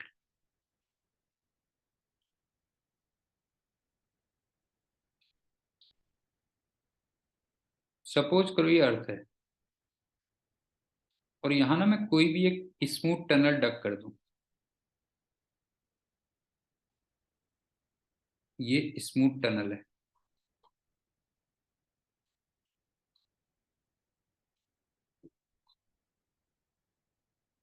कोई जरूरी नहीं कि टनल अर्थ से जाए, हाँ, ध्यान रखना। और यहाँ पे एक पार्टिकल मान लो यहां से छोड़ दो बेटा, ये ए है, ये बी है। तो जो पार्टिकल है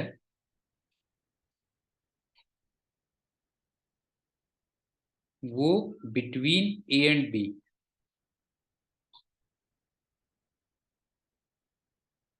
आगे चल के एक वर्ड आएगा ना, सिंपल हार्मोनिक मोशन, तो वो एसएचएम करने लगता है। ठीक है, पार्टिकल ए और बी के बीच में एसएचएम शुरू कर देता है, तो इसका जो टाइम पीरियड आता है ये भी T1 या T2 कुछ भी कह लो, वो आता है।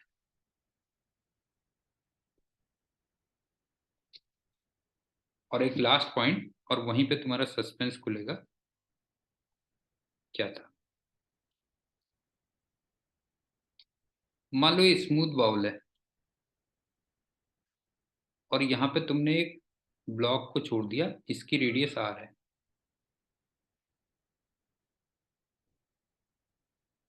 अब ये बताओ, मैं अगर यहाँ पे u इक्वल टू 0 से छोड़ दूं, और ये थीटा की वैल्यू काफी स्मॉल हो,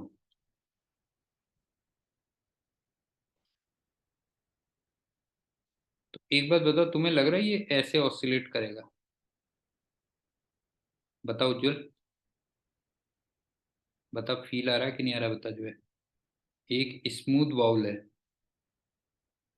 अगर मैं एक जगह पे मान ली एक ब्लॉक को छोड़ दूं तो ये इस टाइप से ऑसिलेशन करेगा, बता। फील आ रहा है कि नहीं आ रहा, बता जो है। Yes sir. तो इन ऑसिलेशंस का जो टाइम पीरियड होता है ना, इनका जो टाइम पीरियड होगा वो 2 पाई रूट R/G तो होगा,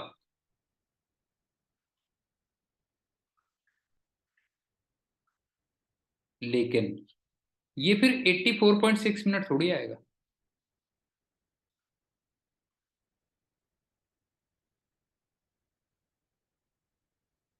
क्योंकि यहाँ पे जो रेडियस है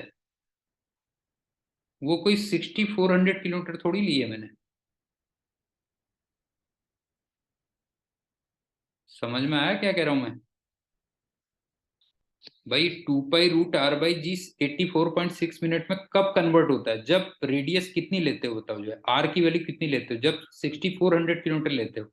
तो यहाँ पे जो R है वो रेडियस ऑफ अर्थ थोड़ी है, वो तो रेडियस ऑफ बाउल है। क्यों? जो स्मूथ बाउल है वो है, कह लो जो है। तो मेरे ख्याल से क्लियर हो गया होगा। एक बार मैं सारे रिजल्ट रिपीट कर दे रहा हूं, सुन लो। अगर अर्थ 2 पाई रूट r/g या 84.6 मिनट से रोटेट करना शुरू कर दे, तो इक्वेटर पे जी डैश की वैल्यू 0 हो जाएगी। इसका मतलब आपको वेटलेसनेस फील होगी। दूसरी बात, अगर अर्थ के बहुत क्लोज कोई सैटेलाइट है, तो उसका टाइम पीरियड भी 2 पाई रूट r/g या 84.6 मिनट होगा। अगला पॉइंट, अगर इनफाइनाइट लेंथ का कोई पेंडुलम है, तो उसका टाइम पीरियड भी 2 पाई रूट r/g या 84.6 मिनट होगा। फोर्थ, अगर अर्थ में मैं कोई टनल डग कर दूं, जो जरूरी नहीं है कि सेंटर से पास हो, और ए पॉइंट पे एक पार्टिकल को छोड़ूं, तो ए और बी के बीच में उसका सिंपल हार्मोनिक मोशन स्टार्ट हो जाएगा, और उसका जो टाइम पीरियड निकल के आता है वो भी 2 पाई रूट r/g या 84.6 मिनट आता है। और एक लास्ट केस मैंने स्मूथ बाउल का तुम्हें बताया कि अगर मैं एक एंड पे एक ब्लॉक को छोड़ दूं, तो फिर वो ऑसिलेशन शुरू कर देगा।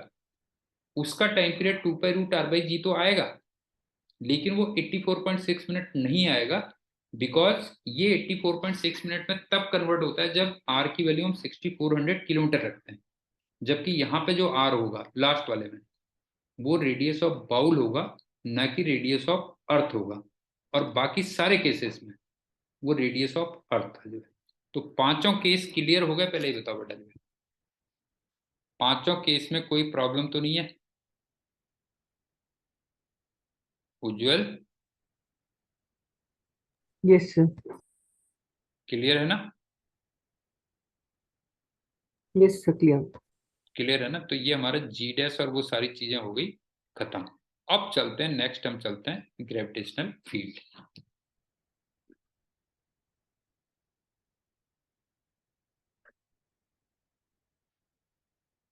इसका मेरे ख्याल से मैंने पहले कुछ किया भी है, एक बार फिर से बता दे रहा हूँ। ग्रेविटेशनल फील्ड,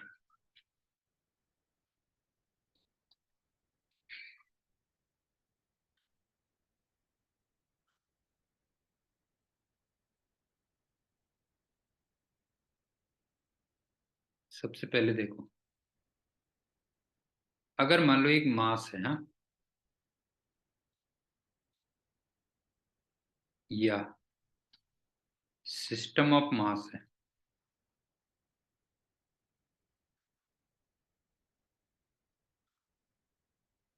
थोड़ा बड़ा कर दे रहा हूँ, तो इसके चारों ओर, तुम्हें याद है मैंने एक बोला था कि एक इनविजिबल स्पेस क्रिएट हो जाता है, याद है?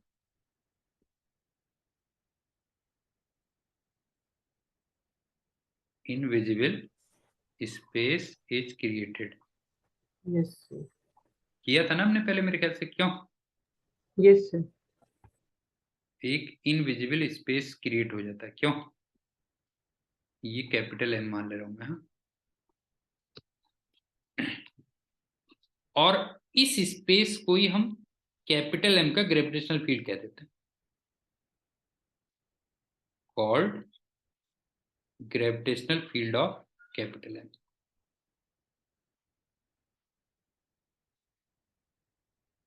Gravitational field of small M, capital M sorry.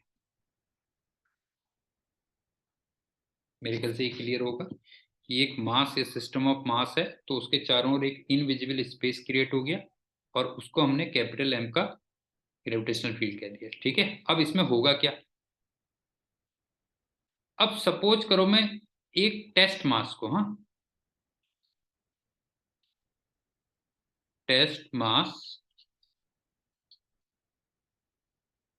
मान लो एम लाया, लेकिन ये ध्यान रखना एम टेंडिंग टू 0 होना चाहिए, बहुत छोटा होना चाहिए टेस्ट मास।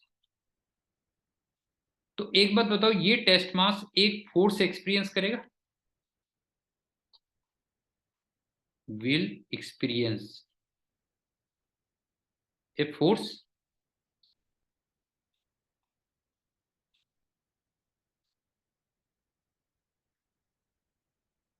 क्यों नहीं होता? वो एक फोर्स एक्सपीरियंस करेगा और इस फोर्स से रिलेटेड एक क्वांटिटी आएगी फील्ड स्ट्रेंथ। फील्ड स्ट्रेंथ और फील्ड इंटेंसिटी।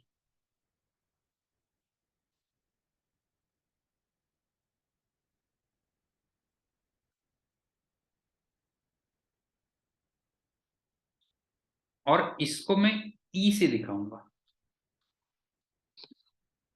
और एक सिंपल सी बात है कि फोर्स एक वेक्टर क्वांटिटी है, तो अगर मैं इससे रिलेटेड कोई क्वांटिटी डिफाइन करता हूं तो बताओ वो भी तो एक वेक्टर क्वांटिटी आएगी या नहीं आएगी? बताओ, बता बेटा। कि फोर्स एक वेक्टर क्वांटिटी है, तो ऑब्वियस सी बात है उससे रिलेटेड अगर मैं कोई क्वांटिटी डिफाइन करूंगा तो वो भी एक वेक्टर क्वांटिटी आएगी कि नहीं आएगी? बताओ। जो है ये ई वेक्टर बन गया। एक तो इफेक्ट ये आएगा, ठीक है। अब दूसरा, अब जब मैं इस टेस्ट मास को मान लो कहीं डिस्प्लेस करता हूं, मान लो,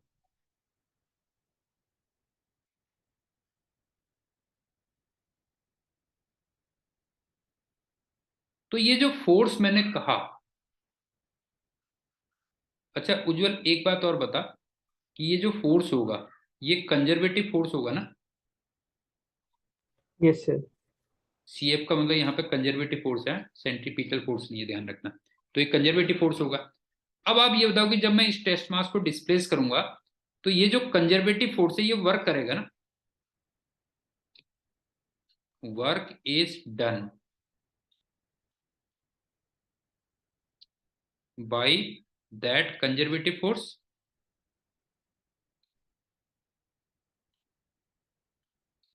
अच्छा ये स्केलर क्वांटिटी हो गया ना वर्क, ये ध्यान रखना बेटा जो है।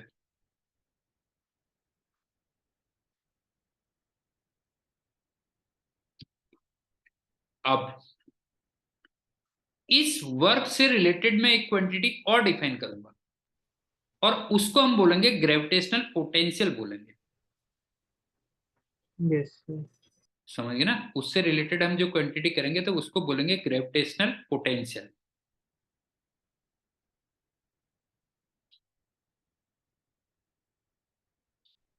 और इसको जो हम डिनोट करेंगे वो कैपिटल वी से करेंगे। और तुम्हें लग रहा होगा ये भी फिर क्या बनेगी? बताओ जो है ये एक स्केलर क्वांटिटी बनेगी बस हो गया। अब कुछ लिंक समझ में आ रहा है कि एक मास या सिस्टम ऑफ मास है, उसके चारों ओर एक इनविजिबल स्पेस क्रिएट हो गया।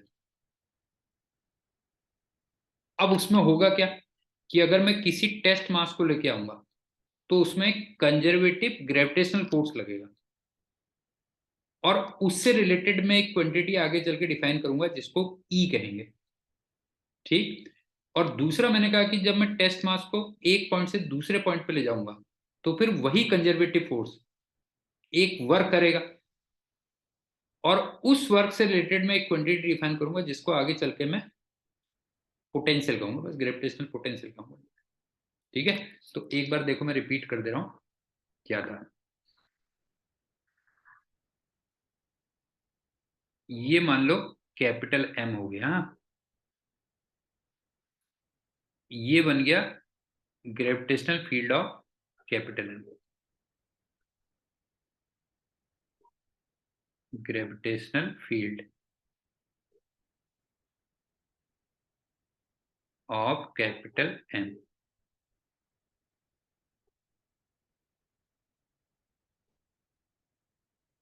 अब इसमें एक टेस्ट मास आया, ये हो गया टेस्ट मास। और मैंने तुमसे कहा test mass tending to zero होना चाहिए, काफी छोटा होना चाहिए, ठीक है। इस पे एक फोर्स लगा और इस फोर्स से रिलेटेड जो क्वांटिटी डिफाइन की, ठीक है, इससे रिलेटेड जो क्वांटिटी डिफाइन की उसको आगे चल के हम ई कहेंगे। और जब तुमने इसको डिस्प्लेस किया तो फिर work is done by the conservative force. और इससे रिलेटेड जो क्वांटिटी होगी उसको मैं वी कहूंगा, ठीक है ना, उसको मैं वी कहूंगा। और ऑब्वियस सी बात है, ये जो फोर्स लग रहा है वो कंजर्वेटिव फोर्स है। तो ये पूरी चेन समझ में आ गई? बताओ उज्जवल, बता। ये यस सर। समझ में आ गई? बता जो है कि कैपिटल एम का एक ग्रेविटेशनल फील्ड है, उसमें एक टेस्ट मास लेके आ रहे हो, उस पर एक कंजर्वेटिव फोर्स लग रहा है, उससे रिलेटेड क्वांटिटी में ई करूंगा। और जब उस टेस्ट मास को एक पॉइंट से दूसरे पॉइंट पे ले जाओगे तो फिर वर्क होगा, और उससे रिलेटेड जो क्वांटिटी आएगी वो हम वी कहेंगे, राइट। तीसरी बात,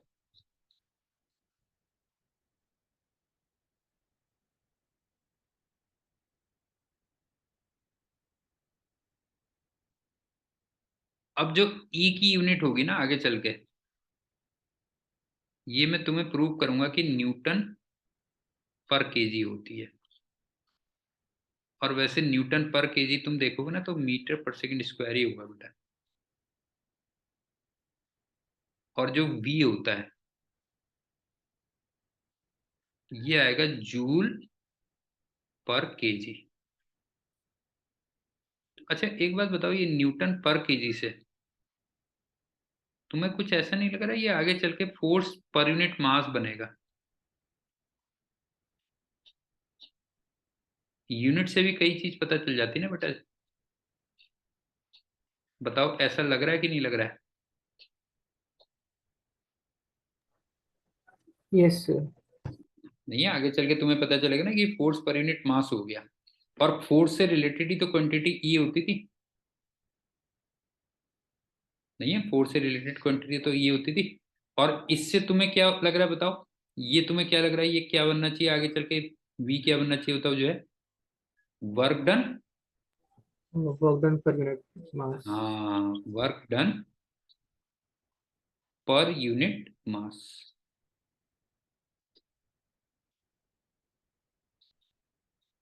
और ये तुम्हें ध्यान होगा कि वर्क डन क्या था, इसी से रिलेटेड जो क्वांटिटी थी उसको हम क्या बोल रहे थे? वी बोल रहे थे। ठीक, ये हो गया। अब एक प्रीवियस तुम्हें याद होगा ना, पहले हमने एक, तुम्हें याद है बेटा, कंजर्वेटिव फोर्स पढ़ा था एफ।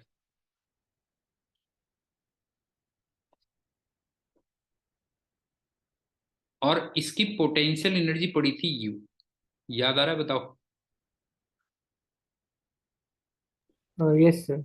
याद आ रहा है ना? और इन दोनों के आपस में रिलेशन पड़े थे।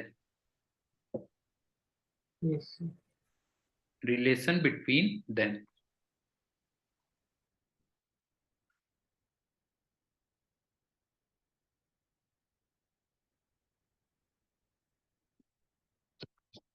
जैसे तुम ये बताओ कि अगर मुझे u को f में कन्वर्ट करना होता था तो डिफरेंशिएशन होता था, याद आ रहा है? Yes sir, D U by D I. हाँ, डिफरेंशिएशन होता था। और उसमें फिर दो केस होते थे बेटा जो है यस कि सर, अगर पार्शियल वन वेरिएबल है, डिफरेंशिएशन। याद आ रहा है ना, वन वेरिएबल अगर है तो वो डायरेक्ट होगा। Yes sir. तुम्हें याद होगा f इक्वल टू ऐसे किया था ना मैंने, minus D U by D X, या minus D U by D R किया था, क्यों? और अगर एक से ज्यादा वेरिएबल है, मोर देन वन वेरिएबल्स,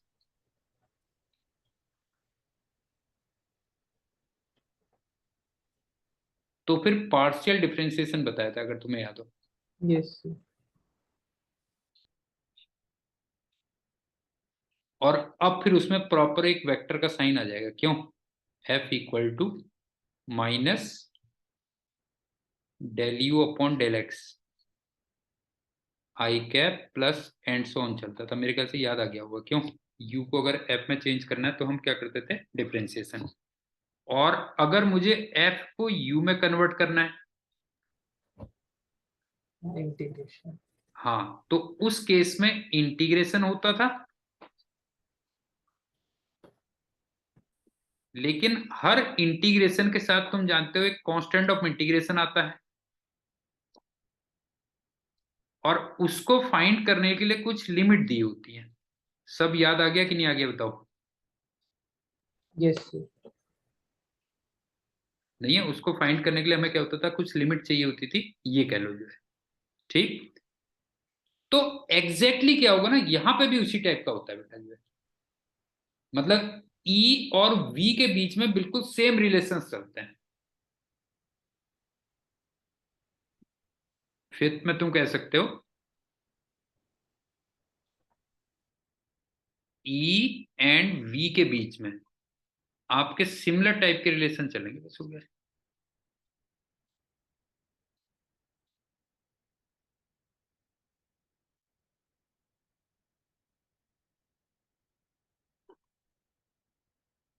और वैसे भी आप देखो ना, जो ई है वो मैं कंजर्वेटिव फोर्स से डिफाइन कर रहा हूं, बस वो पर यूनिट मास हो गया, बस हो गया, और कुछ नहीं है। क्यों? और वी को मैं क्या कर रहा हूं, उसका जो वर्क आ रहा है। और तुम्हें याद है वहां पे जो पोटेंशियल एनर्जी होती थी वो भी वर्क से रिलेटेड होती थी। उज्जवल याद कर, वहां पे कंजर्वेटिव फोर्स की जो पोटेंशियल एनर्जी होती थी वो उस कंजर्वेटिव फोर्स के वर्क से रिलेटेड होती थी या नहीं होती थी, बता जो है। Yes sir. तो बस हो गया, उस वर्क को पर यूनिट मास अगर मैं कर दूंगा तो पोटेंशियल बन गया ना फिर वो। पॉइंट क्लियर हो रहा है कि नहीं हो रहा, बता जो है। कंजर्वेटिव फोर्स को अगर मैं पर यूनिट टेस्ट मास कर दूंगा तो वो ई बन गया। और कंजर्वेटिव फोर्स का जो वर्क होता था उससे रिलेटेड जो क्वांटिटी आती थी उसको हम पोटेंशियल एनर्जी कहते थे। अगर मैं उसको भी पर यूनिट टेस्ट मास कर दूं तो वो वी बन गया, बस हो गया जो है। क्यों? तो इसका मतलब सिमिलर टाइप के रिलेशन बन जाएंगे जो एफ और यू में बनते हैं, एग्जैक्टली सेम रिलेशन बनेंगे ई और वी में बनेंगे, बस हो गया जो है। इसको हम नेक्स्ट टर्न पे वो कर लेंगे। लेकिन तुम एक काम करना कि ये ना पहले, सबसे पहले ये रिलेशन जरूर देख लेना। मैं बता देता हूँ लेक्चर नंबर कौन सा होगा, अगर तुमने लेक्चर वाइज किया हुआ है तो मैं बता देता हूँ कि लेक्चर नंबर कौन सा रहा होगा वो। थोड़ा सा मुझे देख लेने दो, हाँ। मैंने कुछ ही दिन पहले अभी कहीं पे भेजा है मेरे ख्याल से।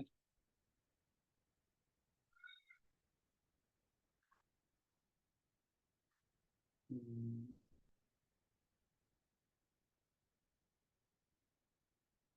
एक मिनट है बेटा।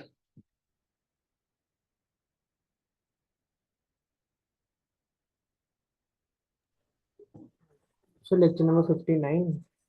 देखता हूँ, एक सेकंड वाला जरूर देख लेना एक बार। तो ये बिल्कुल एकदम से तुम्हें समझ में आ जाएगा। मैं भी देख लेता हूँ। तुम्हें स्क्रीन दिख रहा है जो मैं ये खोल रहा हूँ अपने वर्ड फाइल? No sir. अच्छा, तुम्हें केवल वही दिख रहा होगा बस, है? Yes sir. 2 मिनट है बेटा। वो था हमने वर्क वाले चैप्टर में किया था ना, वर्क और एनर्जी वाले में। हम्म,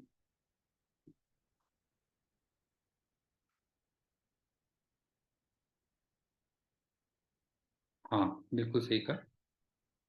59 और 60, अगर कहीं पे तुमने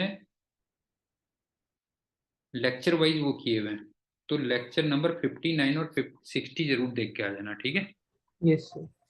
लेक्चर 59 और लेक्चर 60,